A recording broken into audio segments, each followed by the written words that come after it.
जय सिया राम, राधे राधे। कैसे हो आप सब? आई होप आप सब अच्छे होंगे। महाभारत के इस युद्ध ने नहीं की लड़ाई, फिर भी बना पांडवों की जीत की वजह भगवान शिव से मिला था महावरदान। आइए जानते हैं। महाभारत सनातन धर्म के प्रमुख धार्मिक ग्रंथों में से एक है, जिसमें कौरव और पांडवों के बीच युद्ध हुआ था।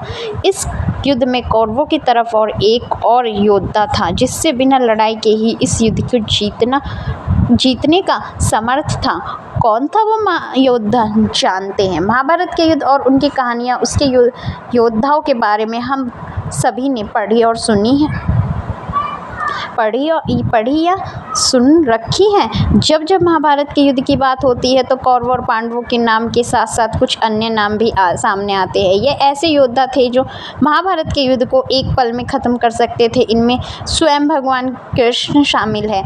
इन्हीं योद्धाओं में से एक थे बर्बरिक महाभारत काल के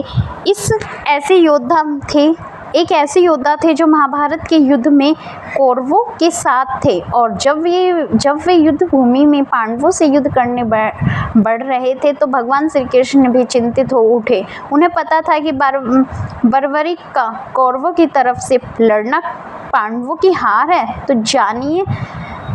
तो चलिए जानते हैं। भोपाल कुमार शर्मा बता रहे हैं, धार्मिक ग्रंथों के अनुसार महाभारत के इस महान योद्धा के बारे में बताते हैं। महाभारत के युद्ध में बर्बरिक सर्वश्रेष्ठ धर्म की श्रेणी में आते हैं। महाभारत के युद्ध में बर्बरिक ने युद्ध नहीं किया था, लेकिन फिर भी वे पांडवों की जीत की वजह बने थे। बर्बरिक भीम के पुत्र, घटोत्कच के पुत्र और भीम के पौत्र थे। बर्बरिक को प्रारंभ से ही धनुष विद्या से अत्यंत रुचि थी। अपनी कठोर मेहनत और तपस्या के बल पर बर्बरिक ने भगवान शिव से वरदान प्राप्त कर 3 अमोघ बाण लिए थे। माना जाता है कि बर्बरिक अपने उन 3 बाणों में तीनों लोग जीत सकते थे। कौन थे बर्बरिक? जब महाभारत का युद्ध प्रारंभ हुआ तो भगवान कृष्ण इस बात को जानते थे कि यदि बर्बरिक कौरवों की तरफ से लड़े तो पांडवों की हार निश्चित है। बर्बरिक जब युद्ध भूमि की तरफ आ रहे थे तब भगवान कृष्ण को चिंता हुई। महाभारत के युद्ध को लेकर भगवान कृष्ण का यह भय सता रहा था कि अगर बर्बरिक युद्ध में शामिल हुआ और कौरवों की तरफ युद्ध किया तो पांडव हार जाएंगे। बर्बरिक को हारे का सहारा माना जाता है। भगवान की चिंता ये थी कि बर्बरिक हारने वाली सेना का साथ देंगे और कौरवों की युद्ध में हार हो ही रही थी।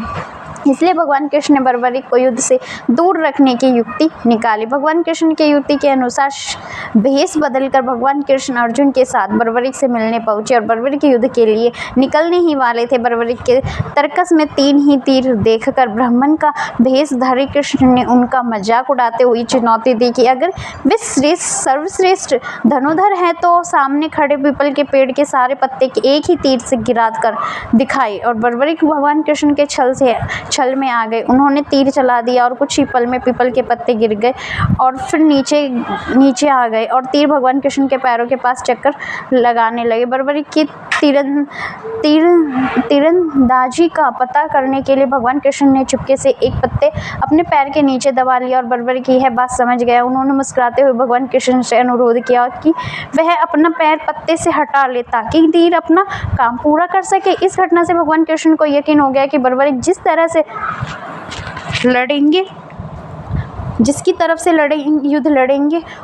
उन्होंने पूछा कि बर्बरिक किसकी तरफ से युद्ध करना पसंद करेंगे तो बर्बरिक ने उत्तर दिया कि वे अपनी माँ से वादा करके आ चुके हैं कि जो भी पक्ष हारेगा वह उसी तरफ से युद्ध कर लड़ेंगे। ब्राह्मण वेश में भगवान कृष्ण ने बर्बरिक से दान में उसका सिर मांग लिया। बर्बरिक महान धर्म योद्धा होने के साथ अपनी बात के भी धनी थे और वचन के पक्के थे। बर्बरिक ने अपना शीश काटने से पहले भगवान कृष्ण से विनती की कि वे सिर्फ एक बार उन्हें अपने वास्तविक रूप के दर्शन करा दे। भगवान कृष्ण के बर्बरिक की विनती स्वीकार की और उन्हें कोई इच्छा मांगने को कहा। तब बर्बरिक बोले कि वह अपने कटे सिर के साथ ही पूरा युद्ध देखने की इच्छा रखते हैं। कृष्ण ने उनकी इच्छा को पूरा किया और बर्बरिक के सिर से एक ही पहाड़ी जिसे घाटू कहा जाता है वहाँ स्थापित कर दिया। यहीं से बर्बरिक ने महाभारत का पूरा युद्ध देखा और साथ ही भगवान कृष्ण ने बर्बरिक को एक वरदान दिया कि कलयुग में लोग उसे कृष्ण के अवतार की तरफ ही पूजेंगे। आज भी इस स्थान को घाटू श्याम मंदिर के रूप में जाना जाता है। यहाँ पर बर्बरिक की घाटू श्याम के रूप में पूजा की जाती है। Thank you for watching this video अच्छी लगी तो प्लीज़ चैनल को लाइक एंड सब्सक्राइब करना ना भूलें। Thank you for watching this video.